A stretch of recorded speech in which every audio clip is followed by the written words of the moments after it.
ओम शांति। आज प्यारे मीठे भगवान की मीठी मुरली मंथन की डेट है 2 फरवरी 2021। तो चलिए हम सभी मुरली सुनने के पहले भगवान की छत्र छाया में अपने आप को सेट करें कि ईश्वर की शक्तिशाली किरणें मुझ आत्मा पर पड़ रही है और मैं आत्मा अपनी आत्मा को जागृत कर रही हूँ।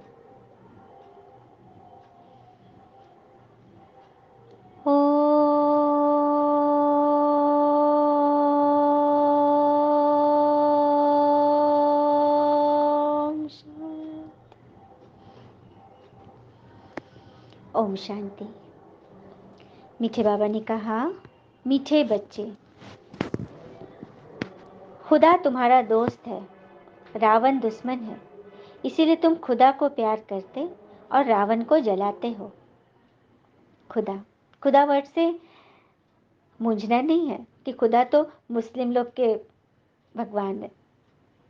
इसी बात को तो बाबा क्लियर करने आए हैं कि ईश्वर के ही नाम अनेक है, वो तो एक ही है। हाँ, हर धर्म के पिताओं ने क्या साइन बताया था? क्राइस्ट ने भी उंगली ऊपर कहा था, God is one and God is light. Muslim धर्म में भी खुदा एक है, खुदा नूर है, मतलब रोशनी, प्रकाश। हिंदू धर्म में भी खुदा ज्योति है, परमात्मा ज्योति है, तभी तो ज्योतिर्लिंग की स्थापना हुई है ना। हाँ, सिख धर्म में भी एक ओंकार निराकार सत्यनाम। एक आकार किसका है? उस निराकार का। तो सब ने अपना अपना नाम दे दिया अपने धर्म व भाषा के हिसाब से, जबकि भगवान तो एक है। जैसे कोई माँ, किसी की माँ है, किसी की पत्नी है, किसी की बेटी है, बहन है तो वही ना। हाँ, तो इसीलिए भगवान, एक बात और भगवान बहुत क्लियरली कहते हैं कि खुदा, परमात्मा, भगवान, ईश्वर, ये सब मेरा ऑफिशियल नाम है। जैसे कि कोई डॉक्टर, वो पेशेंट के लिए डॉक्टर होगा, घर वाले के लिए तो ना डॉक्टर होगा। घर में क्या उसकी पत्नी डॉक्टर साहब बुलाएगी? बच्चा लोग क्या डॉक्टर पापा बोलेगा? नहीं, जो उसके रिश्ते हैं उसमें बुलाना है।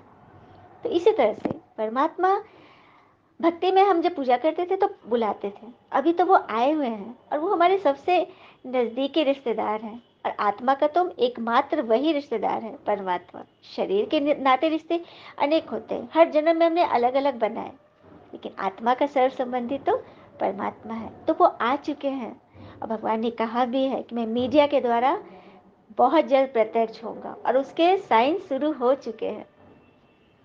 कितनी बड़ी बात है ना। कल के मंथन में था ना कि वो श्री कृष्ण के रूप में, राम जी के रूप में, विष्णु जी के रूप में, सजे सजाए रूप में नहीं आए भगवान। भगवान साधारण तन में आए हैं, ताकि गुप्त रीति से जो भगवान को पहचानेंगे, जो निश्चय करेंगे, भगवान सबसे पहले उन्हीं को भरेंगे। है ना बड़ी बात। तो सबको बधाई ईश्वर से मिलने की। तो भगवान कह रहे हैं कि मैं तुम्हारा दोस्त हूँ, रावण दुश्मन है, इसीलिए तो तुम रावण को जलाते हो और मुझसे प्यार करते हो। प्रश्न है, किन बच्चों को अनेकों की आशीर्वाद स्वतः मिलती जाती है? उत्तर, जो बच्चे याद में रह स्वयं भी पवित्र बनते और दूसरों को भी आप समान बनाते हैं, उन्हें अनेकों की आशीर्वाद मिल जाती है, वे बहुत ऊंच पद पाते हैं। पिता तुम बच्चों को श्रेष्ठ बनने की एक ही श्रीमत देते हैं, बच्चे किसी भी देहधारी को उसकी अच्छाई व बुराई में मत फंसो, मुझे याद करो कि देहधारी मनुष्य, हाँ, देहधारी है ना, प्रकृति का आधार है ना, और प्रकृति तो पतित है, तो मनुष्य भी उसी कैटेगरी में है। सच बात है ना। सबको अपनी फीलिंग होगी कि आज कोई मान देता है, कल उसका उल्टा हो जाता है। छोटी सी बात में भी हम फंस जाते हैं। तभी तो हमें खुदा दोस्त की दरकार होती है। भगवान हमारा जब दोस्त बन जाते हैं ना, तो किस तरह से हमारे लिए सब कुछ इजी हो जाता है। एक बार की बात है, एक राजा था, बहुत अच्छा राजा था, बहुत अच्छे से राजपाट चला रहा था, लेकिन उसके साथ एक दुविधा थी कि उसको कोई संतान नहीं थी। कंधार देश का राजा था, कोई संतान नहीं थी, तो उसको लगा कि मेरे बाद अब कोई राज्याधिकारी तो होना चाहिए, कोई उत्तराधिकारी। तो उसने एक कायदा बनाया, चुनाव किया, इंटरव्यू वगैरह हुए, जिसका चुनाव होता था उसके लिए एक शर्त रख दी कि ये राजा सिर्फ 1 साल के लिए बनेगा और 1 साल के बाद उसको सीमा पार जंगल में छोड़ दिया जाएगा। ये कायदा बनाया उसने। तो राजा बनने की लालच में काफी लोग मतलब तैयार भी होते थे। तो उसी गांव में एक बच्चा रहता था, 20 साल का लड़का था। वो भगवान का पक्का साथी था, मतलब हर काम वो ईश्वर के इशारे से करता था एकदम। बहुत लगन थी उसकी। और वो अपने दोस्त को खुदा दोस्त कहता था। मुरली में ये कहानी बाबा के मुख से हमेशा सुनने में आती है, खुदा दोस्त की कहानी है ना। तो ये खुदा दोस्त की कहानी है जो हम सभी सुन रहे हैं। तो वो बच्चा भी राजा बनना चाहता था। तो उसने अपने खुदा से पूछा कि सब राजा लोग ऐसे ऐसे हो रहे, इस साल कौन राजा बनेगा। तो भगवान ने कहा कि इस साल तुम बनोगे। तो बोला, अरे मैं कैसे बनूंगा। नहीं नहीं, 1 साल के बाद उसको तो जंगल में छोड़ दिया जाता है, जंगल में जंगली जानवर वगैरह होंगे, मुझे नहीं बनना। तो खुदा ने बोला कि तुम्हारे साथ ऐसा कुछ भी नहीं होगा, बस तुम मेरे इशारे पे चलना। तो बोला ठीक है। इसको तो बड़ा भरोसा था ना भगवान के। वो राजा बनने के लिए आया। राजा ने इसको शर्त बताई, वो मान गया। इधर चलते चलते बहुत अच्छा से वो रह रहा था और प्रजा का बहुत ख्याल कर रहा था। प्रजा भी उससे बड़ी खुश थी। 6 महीना बीते तो खुदा का इशारा आया कि सुनो, सीमा के पार जो जंगल है ना, उसकी सफाई करवा दो। तब भगवान का हुक्म, ये तैयार हो गया। पूरे जंगल की सफाई करा दी और वो तो एकदम जमीन बन गया। जंगली जानवर वगैरह खत्म हो गए, कोई नहीं। फिर खुदा का इशारा आया कि अब वहां पर एक राजधन से निकाल कर, राज्य कोष से एक राज्य तैयार करो, एक महल तैयार करो। बस ये भी उसने बनाना शुरू कर दिया। अपने राज्य के जैसा ही महल उसने वहां पे बना लिया खजाने से। और 1 साल होने के एक दिन पहले उसने राजा को सब कार्यभार सौंपा इस राज्य का कि अब तो मुझे जाना है। और वह सीमा पार तो जाना रहता था, नियम कायदे यही था। सीमा पार तो जंगल है ही नहीं। और वो पहुंच गया अपने राज्य में। उसका राज्य था ना, उसने बनवाया था। नहीं, राज्य पद के पर रहते उसने बनाया तो उसी का होगा। तो वहां पहुंचा और फिर उसने प्रजा को घोषणा कराई कि जो मेरे राज्य में आना चाहते हैं वो यहाँ आ जाए। प्रजा का भी बहुत ख्याल रखता था, बहुत अच्छा राजा था वो नेचर से। तो प्रजा भी धीरे धीरे, सारी प्रजा उसके राज्य में चली गई। तो देखा, तो खुदा दोस्त की बात मानी उसने।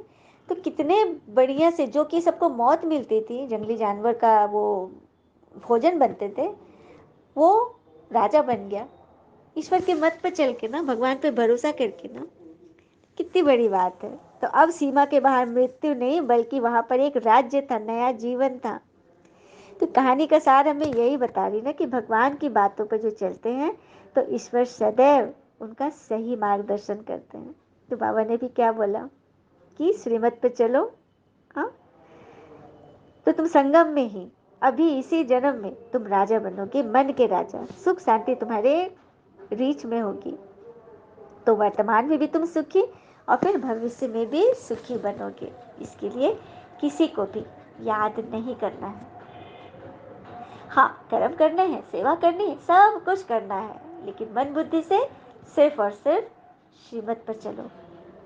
तभी तुम सबको संभाल सकोगे, सबको लेके चल सकोगे।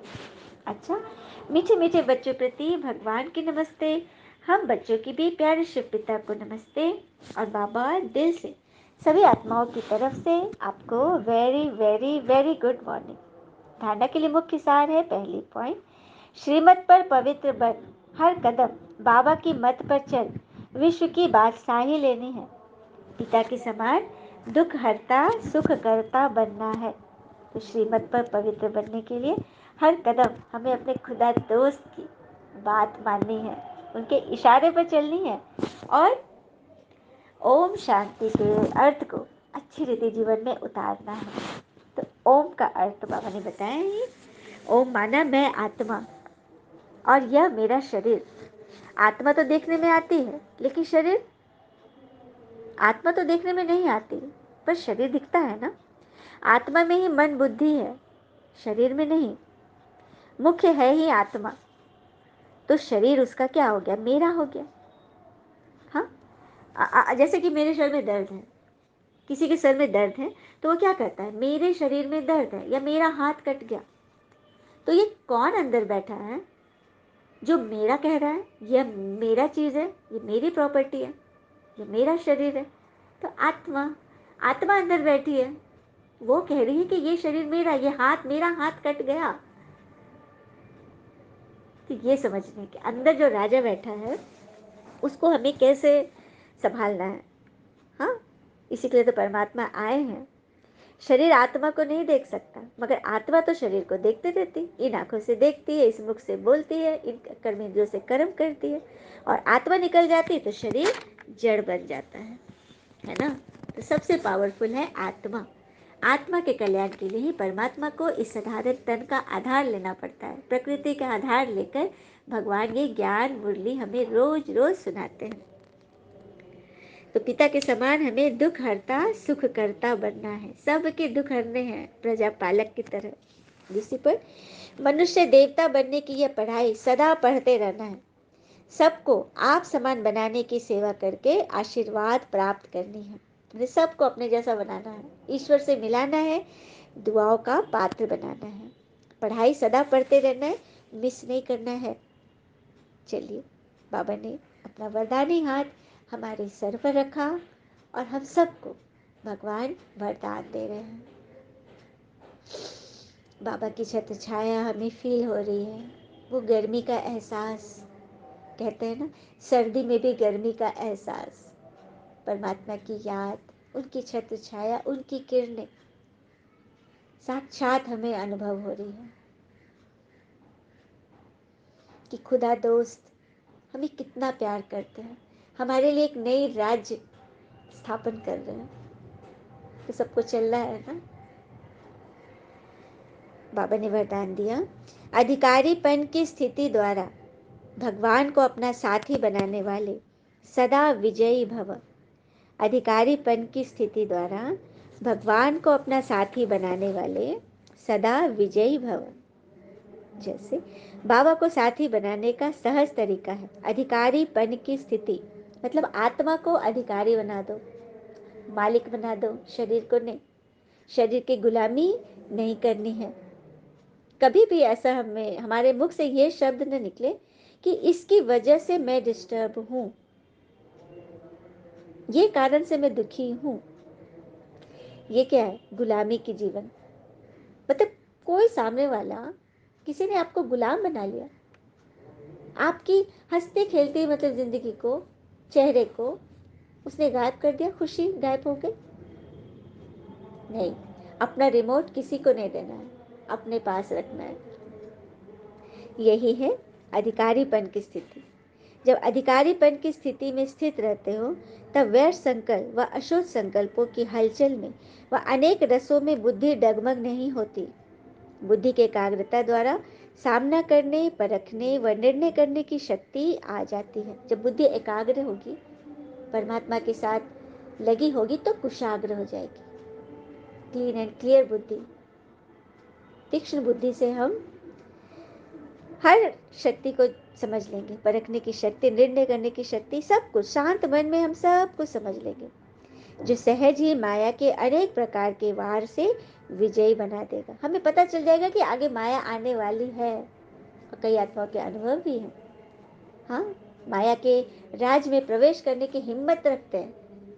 जैसे हनुमान जी ने लंका जलाई, त्रिजटा ने पहले ही कह दिया था कि एक बानर आएंगे और उनसे पूरी लंका जलेगी। तो हनुमान जी सोचे कि मैं कैसे जलाऊंगा लंका, क्या करूंगा, मेरे पास तो न तेल है, न कुछ कपड़ा है, न रुई है, आग है, कुछ भी नहीं है। तो कैसे फिर बना, रास्ता कैसे बना? विभीषण के द्वारा भगवान ने कहलवाया।